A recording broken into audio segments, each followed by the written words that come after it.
Picture चालू करो बे। सिंह, क्या ये दरअसल बहुत सारे ट्रायल बलून आरएसएस की तरफ से छोड़े जाते हैं? आरक्षण पर भी बहुत सारे ट्रायल बलून छोड़े गए। ये संविधान की प्रस्तावना से फिर संविधान के भीतर 400 पार आ गया होता तो संविधान बदल दिया गया होता। अब संविधान में आप क्या बदलेंगे? ये सारे बयानों से साफ होता है आरक्षण की समीक्षा होनी चाहिए, जातिवादी आरक्षण नहीं रहना चाहिए, कोई पिछड़ा नहीं इस देश में। अब ये आरक्षण तक पहुंचेगी आज जब ताकत मिलेगी, जब सत्ता की ताकत माकूल होगी, मुफीद होगी। बोलो बोलो, टेल टेल। गरिमा बहन, अभी आपने खुद मोदी जी के बयान का व्याख्यान किया, कहा कि मोदी जी ने कहा कि अगर बाबा साहब भी आ जाएं तभी भी संविधान से आरक्षण नहीं हटा सकते। ये तो अभी आपने कहा, और अभी आपने लगातार, अभी भाटी साहब नहीं बोले, आपने भी मोहन भागवत जी का आधा क्या कि जैसा आपको सूट करता, स्वायाधन जैसे आपको सूट करता वैसा बयान पढ़ दिया, परंतु उनका बड़ा स्पष्ट बयान है 29 अप्रैल 2024 का, जिसमें बड़ा स्पष्टता से कहा कि आरएसएस आरक्षण का समर्थन करता है। मोहन भागवत जी का ये बयान है।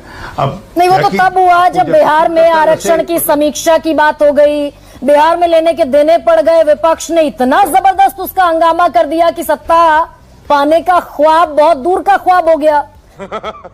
तब जाकर ये बात आई आरक्षण का सपोर्ट करने की। तो उसके पहले मनमोहन वैद्य ने कहा, गोविंदाचार्य ने कहा, उसके पहले मोहन भागवत ने कहा, सबने कहा आरक्षण की समीक्षा होनी चाहिए। समझ रहे हो? समझ रहे हो आप? एक समय सीमा तक आरक्षण हो फिर खत्म कर दिया जाना चाहिए। मैं माफी के साथ कहता हूं कि जो लेटेस्ट और जो आखिरी जो बयान है वो जो मैंने आपको पढ़कर सुना है वही है, और वही आधिकारिक बयान है, वही संघ का स्टैंड है। ठीक है, एक बात। और मोहन भागवत जी का जो आखिरी बयान है वही सही बयान है, परंतु जो क्या कहना क्या चाह रहे हैं भाई आप?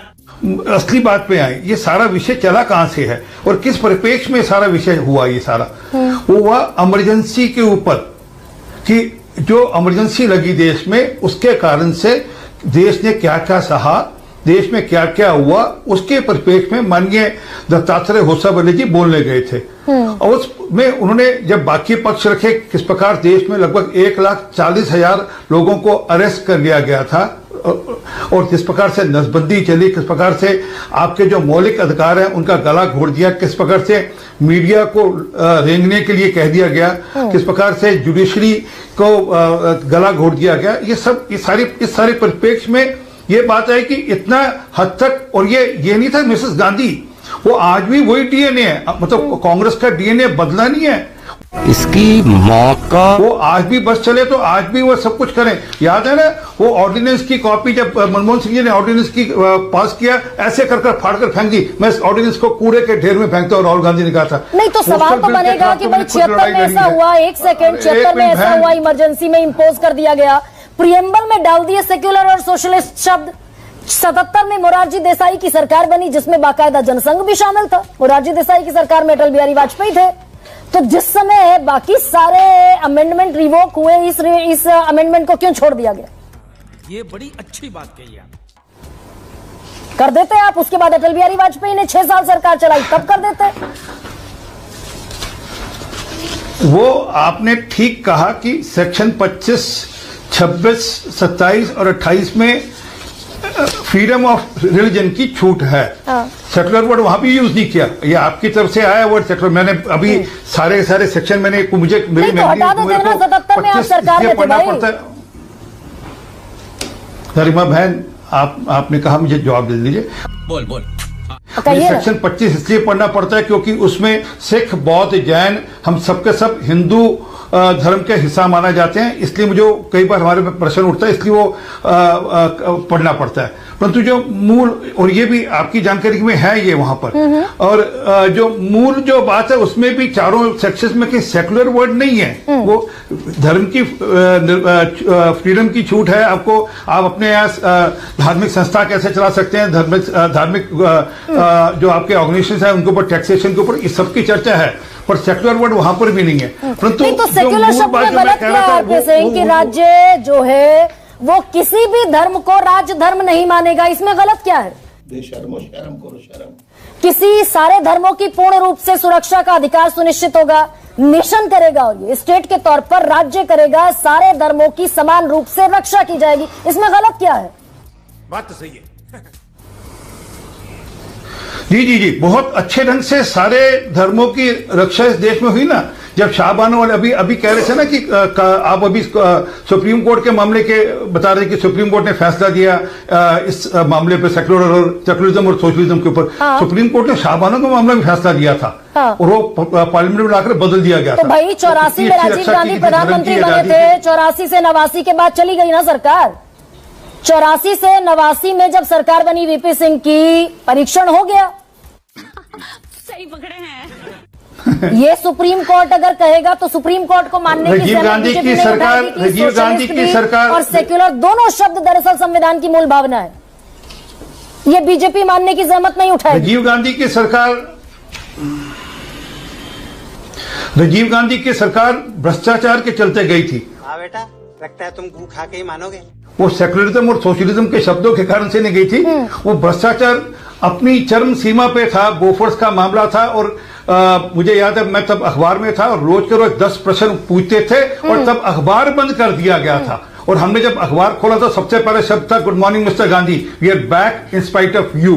तो हमें जानकारी है किस प्रकार से देश में संविधान का गला घोटा गया, किस प्रकार से संवैधानिक संगठनों का संस्थानों का गला घोटा गया। परंतु ये पहली बार मैं जो बात कर रहा था वो पहली बार हुआ। आप कोई और जवाब मुझे दे रहे हैं। कौन है ये लोग, कहां से आते हैं?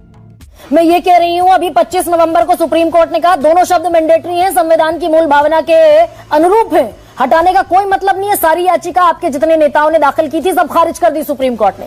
अब आशुतोष, दरअसल ये ट्रायल बलून है, ये लूज बॉल है। दत्तात्रेय हमारे नेताओं ने कब सर आरपी सिंह रुक जाइए प्लीज रुक जाइए। You are very much requested sir. गजब बेइज्जती है। नहीं, ये बिल्कुल गरिमा जी, ये बिल्कुल लूज बॉल नहीं है। ये बहुत सोची समझी रणनीति है। आरएसएस, जनसंघ, भारतीय जनता पार्टी ने कभी भारत के संविधान को स्वीकार ही नहीं किया। ये मेरी ओपनिंग लाइन है और इस पर मैं अंत तक टिका रहूंगा। अभी राकेश जी ने बड़ी लक्ष्मणन का जिक्र किया, तो सेलेक्टिव कोट नहीं करना चाहिए, क्योंकि उसी संविधान की सभा में केटी शाह थे और केटी शाह ने कहा था India shall be a secular federal socialist union of states. तो एक तरफ लक्ष्मणन थे, दूसरी तरफ केटी शाह थे। अब दूसरी बात में आके लेके आइए। देखिए महत्वपूर्ण सवाल क्या है। महत्वपूर्ण सवाल इस बात को लेकर है कि राकेश जी को इस सवाल का जवाब देना चाहिए, क्या वो सेकुलरिज्म के पक्ष में है या पक्ष में नहीं है। गजब आदमी है यार। क्या वो सेकुलरिज्म को भारत की आत्मा और हिंदू संस्कृति के केंद्र तत्व मानते या नहीं मानते? क्योंकि उन्हीं की पार्टी के नेता शिवराज सिंह चौहान जो कह रहे हैं कि सेकुलरिज्म जो है वो भारत की संस्कृति का हिस्सा नहीं है। तो आपके इसी प्लेटफॉर्म पे शिवराज सिंह चौहान कुछ बात कर रहे हैं, राकेश सिन्हा कुछ बात कर रहे हैं। शर्म करो शर्म। तीसरी बात जो मैं कहना चाहता हूं ना, बहुत इंपॉर्टेंट बात है, इसलिए मैं ये बात कहना चाहता हूं क्योंकि इस पे इस देश के अंदर डिबेट नहीं होती और डिबेट होनी चाहिए। और हर उस शख्स को जिसको इस बात को लेकर जरा सा भी संशय है कि भारतीय जनता पार्टी और आरएसएस को भारत के संविधान में यकीन है, उन्हें दीनदयाल उपाध्याय की 1965 में पूर्णा की व्याख्यान माला में जो उन्होंने भारत के संविधान के बारे में जो टिप्पणियां की, उसके ऊपर चर्चा करनी चाहिए और उस पर बातचीत करनी चाहिए। भारत के संविधान के बारे में दीनदयाल उपाध्याय का कहना है कि भारत का संविधान संघात्मक नहीं होना चाहिए, एकात्मक होना चाहिए। ये देखिए, ये पड़ा हुआ है। मतलब ये जो federal structure of the constitution है उसके भी खिलाफ है, यानी वन लीडर, वन पार्टी और वन लेजिस्लेचर। वाह मोदी जी, वाह वाह। समझ रहे हो?